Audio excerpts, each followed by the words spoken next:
Pessoal, sejam bem-vindos mais uma vez à nossa plataforma Teams para mais uma aula da disciplina de sistemas elétricos. Hoje, pessoal, nós vamos estudar infraestrutura elétrica.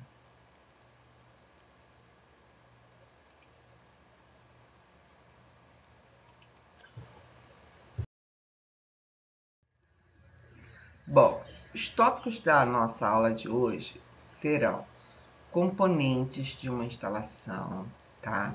Lembrando que nós estamos estudando baixa tensão, tá? E vai ser sempre tudo voltado para edifícios, tá?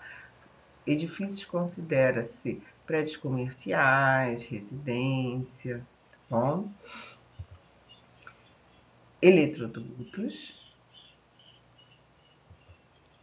eletrocalhas,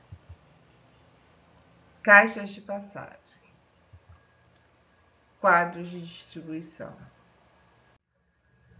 Bom, então, dentro dos componentes de uma instalação, a gente considera tudo que suporta, fixa e protege cabos e outros componentes elétricos, né?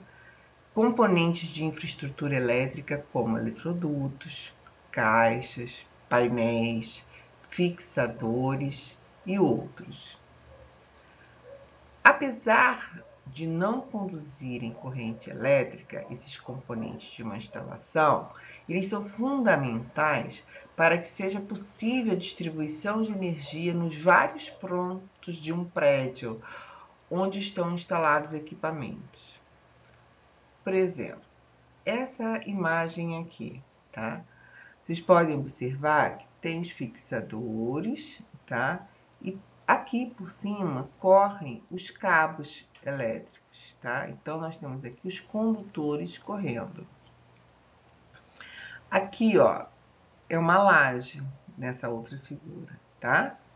E nessa laje, vocês podem observar os eletrodutos, tá? Os fixadores, são braçadeiras, e as várias caixinhas, né? Que vão compor, né, a parte de luz de uma instalação, tá?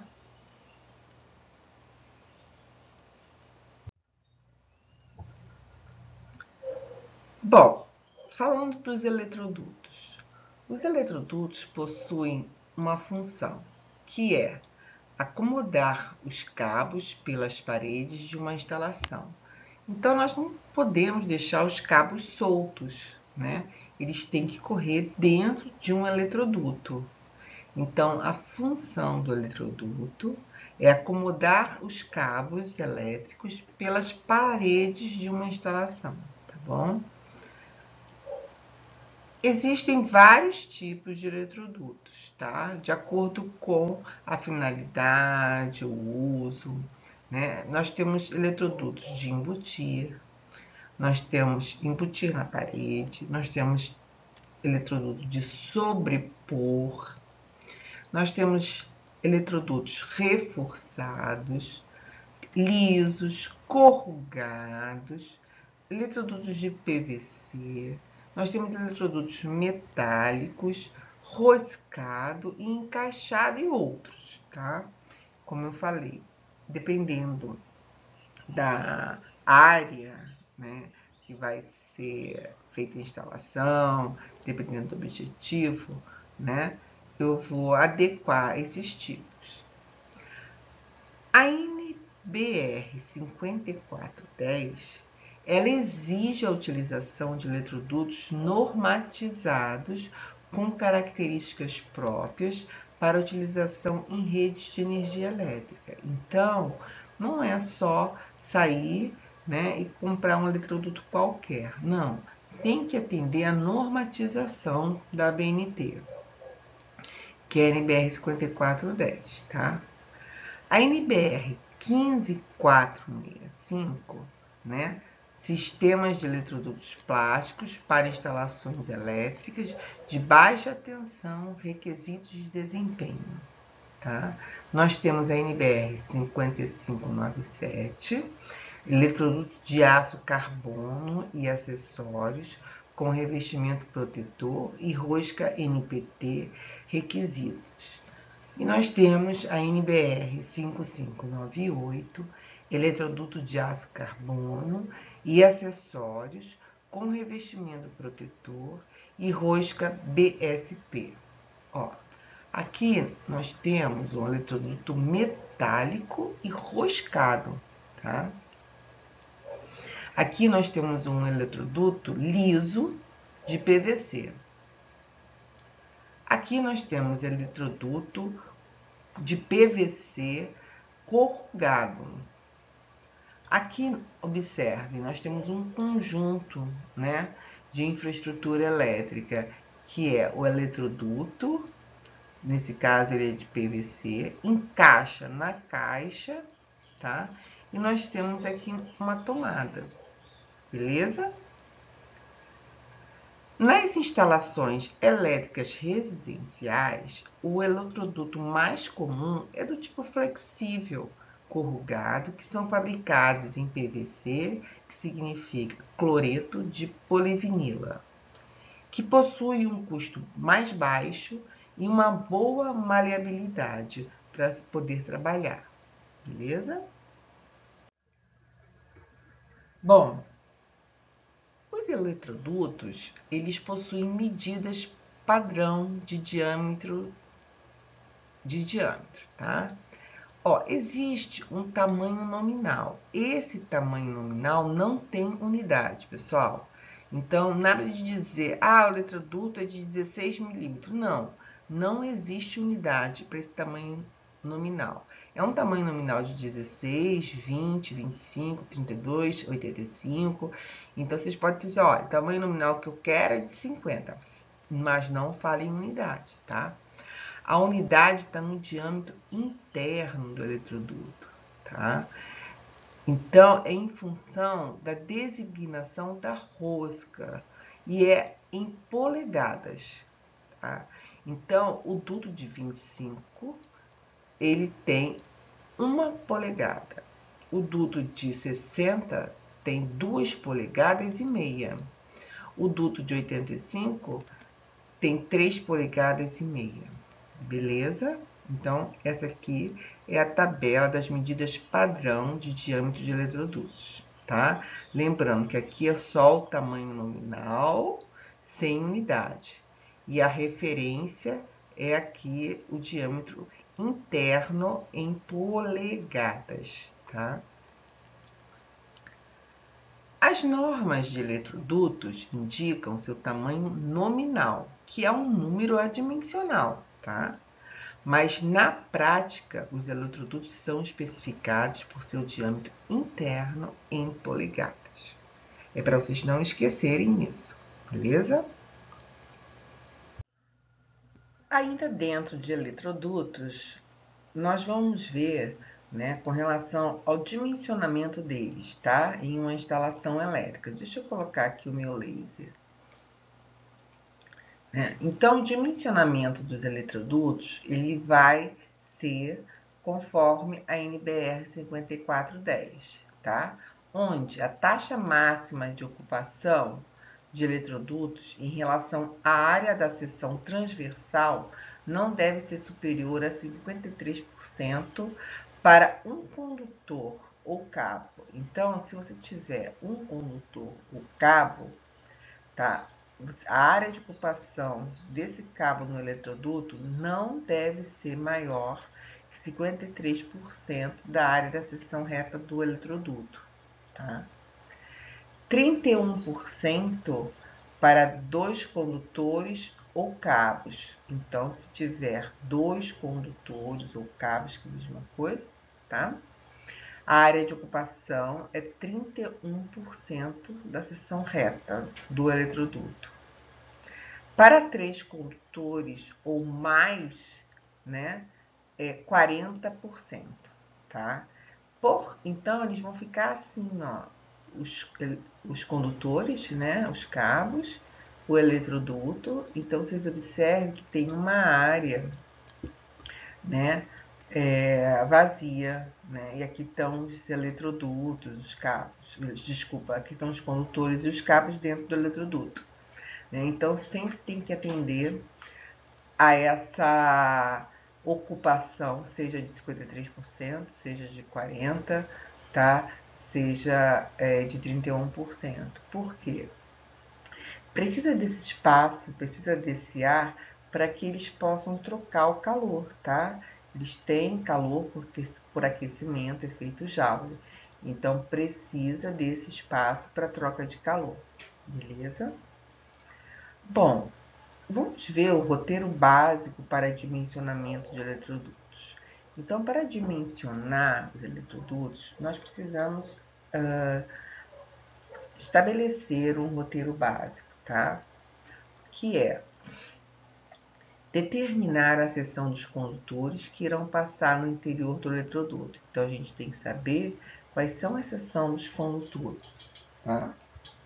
Nós precisamos, né, determinar a área total de cada condutor, considerando a camada de isolação na tabela A, que é o próximo slide, tá?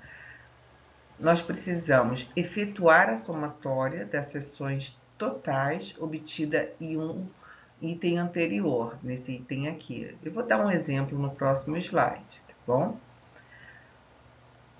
E com o valor da somatória, determinar na tabela B ou C, que é do próximo slide, né, na coluna 40% da área, o valor imediatamente superior ao valor da somatória e o respectivo diâmetro do eletroduto a ser utilizado. Ou seja, então nós temos que determinar a seção dos condutores, determinar a área total de cada condutor, tá? Efetuar a somatória das seções totais, né, das áreas totais. Com esse valor da somatória, né, entrar lá na tabela B ou C do slide que a gente vai passar daqui a pouco, né, e o valor imediatamente superior. Se por acaso a área da somatória, o valor da somatória da área der 1 a mais, tá? Que está lá, tem que usar sempre o diâmetro maior, tá? Nunca pode utilizar menor, tá? Beleza? Então, vamos ver. Bom, pessoal, esse aqui é o slide das tabelinhas que eu havia conversado com vocês do slide anterior, tá? Tabela A tabela B de eletroduto, a tabela A é de cabos dos condutores, tá? Então, essa tabela A dá a seção nominal dos condutores, tá? Com isolação em PVC, tá? O diâmetro externo deles, de acordo com a seção, e a área total em milímetros quadrados, de acordo com a seção deles, tá? E essa aqui é a tabela B, que é o eletroduto de PVC rígido, né? Qual o tamanho nominal, diâmetro externo e a ocupação máxima dele, tá? Essa tabela C é eletroduto de aço galvanizado. Então, aqui nós temos o eletroduto de PVC rígido e temos o eletroduto de aço galvanizado, tá?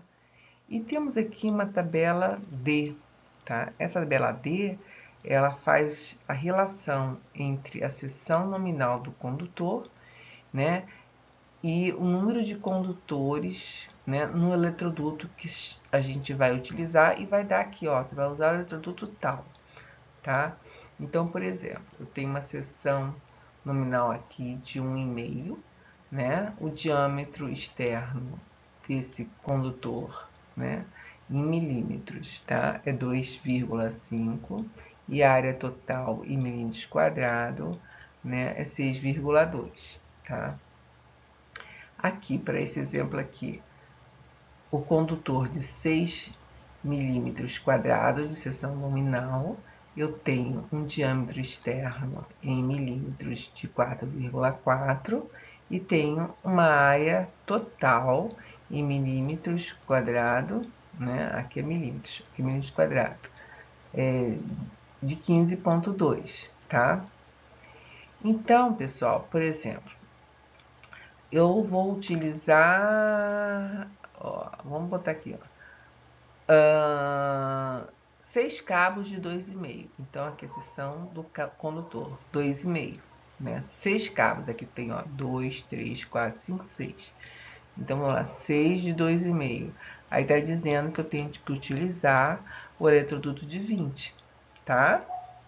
Por exemplo, vou usar um condutor de 10 milímetros quadrados, tá?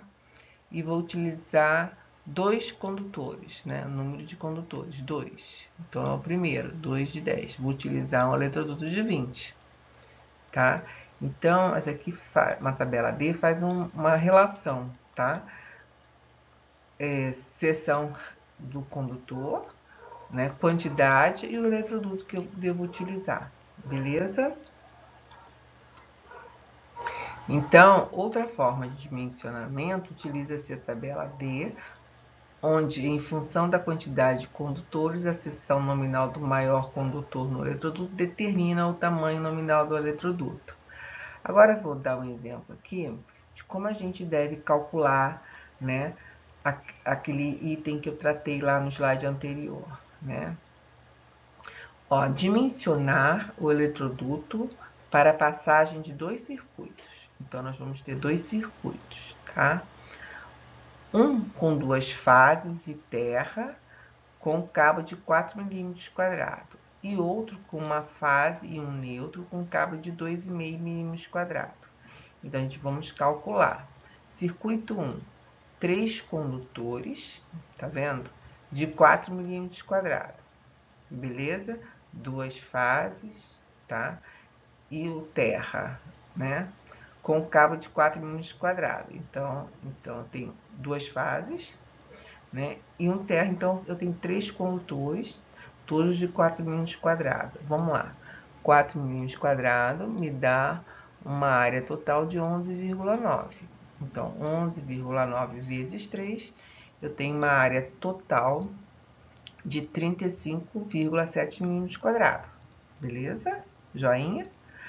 O outro circuito, eu tenho 2 condutores de 2,5. Então, vamos lá, 2,5, eu tenho uma área total de 9,1. Então, 9,1 vezes 2 dá 18,2 milímetros quadrados. Vou somar as duas áreas, tá? 35,7 mais 18,2, que vai dar 53,9 milímetros quadrados, tá? Então, em função da área, eu vou utilizar o eletroduto de PVC de 20 milímetros quadrados, que vai até 85. Ó, o 20 milímetros quadrados vai até 85. Eu nunca poderia usar o de 16, que vai até 82. É bem próximo, né? O que eu calculei, 85? Mas eu tenho que sempre utilizar para mais, tá? Se der 80, o de 16 vai até 52, né?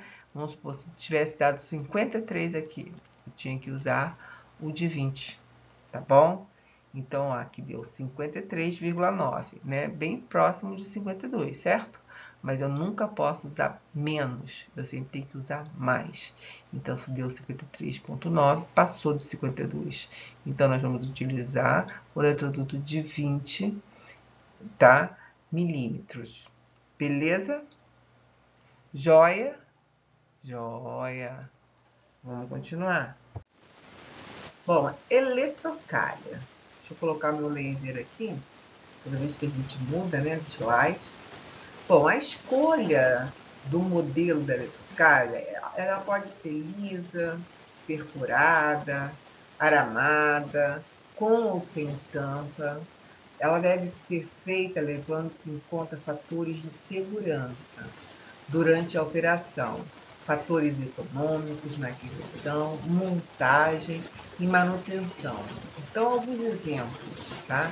Necessidade de ventilação, tá? Lembra que o que vai passar nas eletrocalhas? Os condutores, né? Então, eles necessitam de ventilação por causa do efeito Joule. Então, eles precisam trocar calor, tá? Então, a necessidade de ventilação, acúmulo de partículas em suspensão presente no ambiente que apresentam risco de incêndio. Por exemplo, determinados locais têm muito acúmulo de partículas, de poeira, de outras partículas, né, que podem, né, vir a colaborar com risco de incêndio. Então, tem que levar em consideração, né, isso, por isso que elas têm essas frestinhas e tudo, né? Acúmulo de água em caso de instalação ao tempo e sujeita a frequentes lavagens, tais como nas indústrias alimentícias.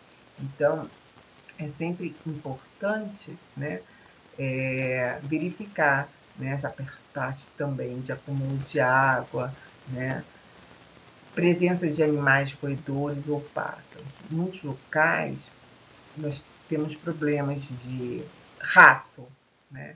E o rato adora roer cobertura de cabo, né? Então, é necessário sempre ficar atento, né? Se no local tem presença de roedores ou de pássaros, porque isso vai influenciar também na escolha da eletrocária. Presença de pessoas não habilitadas. As pessoas têm uma coisa que se chama curiosidade, né? O que é muito bom por um lado e por outro lado, né, representa um risco, né? Então, as eletrocárias, quando é um ambiente, né, de circulação, né, onde tem presença de pessoas que não têm conhecimento da área elétrica, elas precisam ser dimensionadas de acordo. Exposição à umidade também. Então, esses aqui são alguns exemplos que eu estou dando para vocês, são os mais comuns, tá?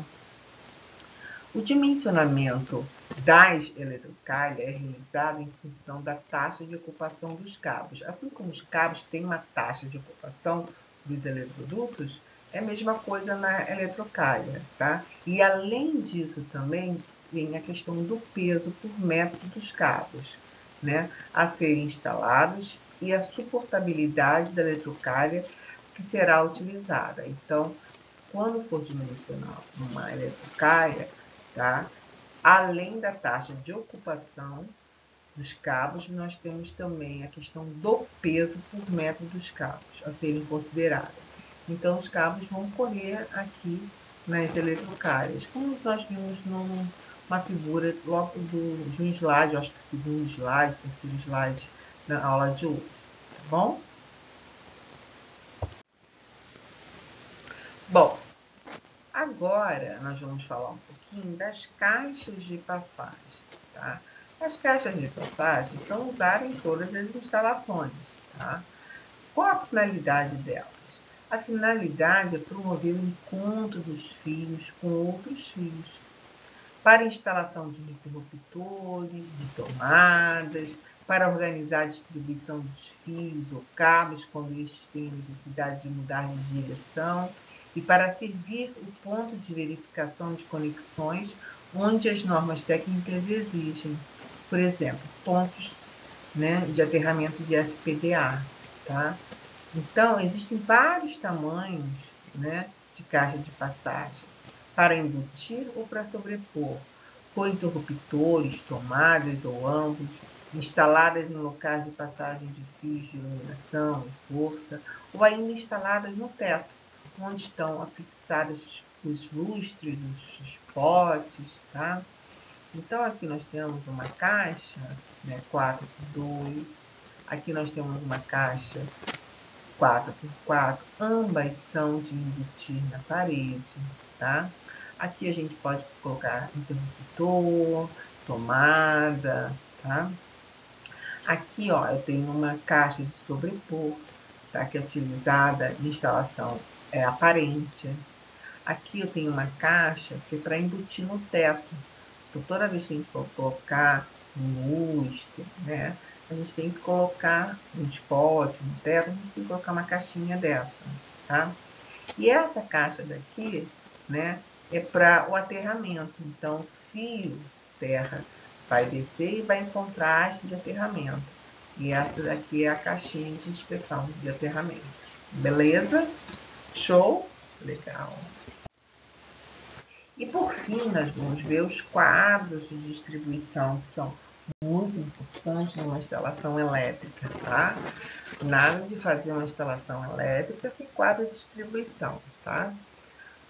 Também conhecido como quadro de luz. Muitas pessoas chamam de quadro de luz, quadro de disjuntor ou ainda quadro de força. É um painel, na verdade, composto por chaves, fusíveis, disjuntores, DRs, DPS, no qual os cabos que vêm do medidor, né, são distribuídos em circuitos que vão fornecer energia para as diversas partes da edificação, né, e para os equipamentos que neles estão instalados. Então, ele tem uma função super importante numa instalação elétrica, tá? Porque é ali, né, que eu tenho todos, né, os meus equipamentos de controle, tá? Bom, os componentes básicos de um quadro de distribuição, quais são? Né? A gente tem o barramento de terra, onde é conectado o condutor de aterramento, que vem da entrada de energia do prédio e de onde saem os condutores que vão realizar o aterramento de todos os pontos da instalação, tá? Então, eu chamo meu barramento de terra. Eu tenho barramento de neutro, onde é conectado o condutor neutro, que vem da entrada de energia do prédio e onde saem os condutores que vão compor os circuitos monofásicos da instalação, tá? Então, aqui, ó, eu tenho neutro, verdinho, tá? Então, desculpa, aqui eu tenho terra, o verdinho, aqui eu tenho neutro, tá? Aqui, ó. A proteção geral, tá? Aqui eu tenho minha proteção geral, tá? É a proteção de retaguarda das proteções de cada circuito para o desligamento de todos os circuitos. Então, aqui é o meu disjuntor geral. A proteção dos circuitos. Normalmente, são disjuntores ou DDRs, que protegem contra curtos-circuitos, sobrecarga e contra choques elétricos nos circuitos da instalação, tá? Então, eu tenho minha proteção, ó, aqui contra circuitos, tá?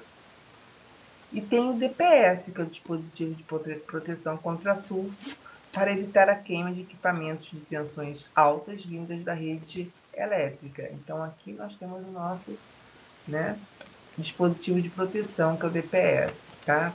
Então, sempre aqui, ó, barramento de terra, o barramento de neutro, né, a proteção geral, tá? Aqui nós temos a proteção de segurança, de dispositivo de proteção, e aqui nós temos os disjuntores, né, de circuitos. Então, aqui eu tenho a proteção dos meus circuitos, tá? Beleza, pessoal? Show? Legal.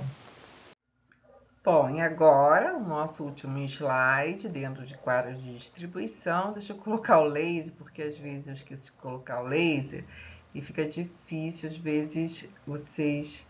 Se bem que as figuras estão legendadas, então não tem tanta dificuldade, mas eu prefiro usar o laser.